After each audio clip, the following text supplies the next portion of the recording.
në Europë. Ajo çka ne sot e kemi, por ama asnjëherë nuk e kemi aq të sigurt sa çdo ta kemi kur jemi pjesë e Bashkimit Evropian, ku asnjë shtet antar nuk mundet dot të cënojë lirinë individuale. Po barazia para ligjit, se kemi pasur asnjëherë. Se kemi fituar as mbasi fituar lirinë individuale, kur u çliruam nga kthetrat e diktaturës komuniste.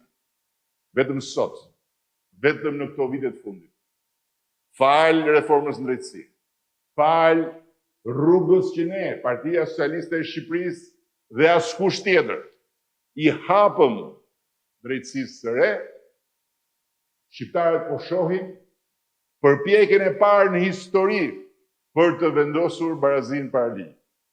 Kur më parë, qysh nga viti 1912, kur ne u bëm shtet i pavarur nga perandoria, kur krijuam qeverinë e parë, ne nuk kemi pasur në asnjë rast një individ të lidhur me pushtetin politik që të jetë hetuar dhe gjykuar nga një trup e pavarur. Deri kur, pas reformës në drejtësi, me krijimin e institucioneve të reja, kjo ka filluar të ndodhë.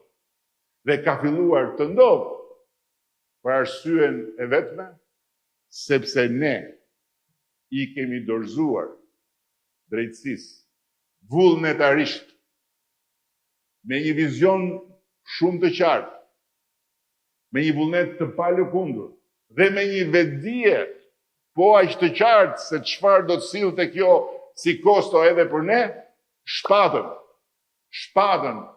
e zonjës së drejtësisë,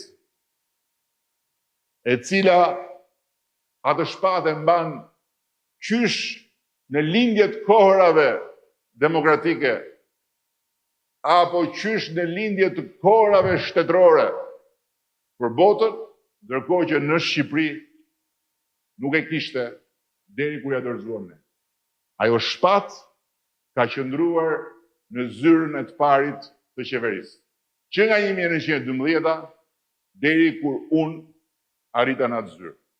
Është pasuar dorë pas dore, pavarësisht nga forma e regjimit, mbretëri, diktaturë komuniste, apo demokratura me atë shpatë të përdorur arbitrarisht nga i pari i qeverisë, futin burg kryetarin e opozitës, të fundit të burgosur politik në historinë e Shqipërisë, Fatosllano. Ne e dorëzuam shpatën. Sot ajo shpatë është në duart e Spakut, sot ajo peshore është në duart e gjykatës speciale,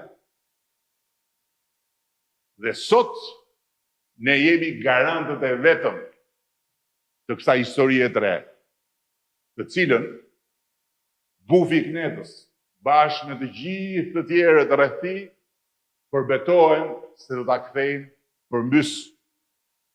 Duan votën në 11 maj, që në 12 maj të rimarrin shpatën.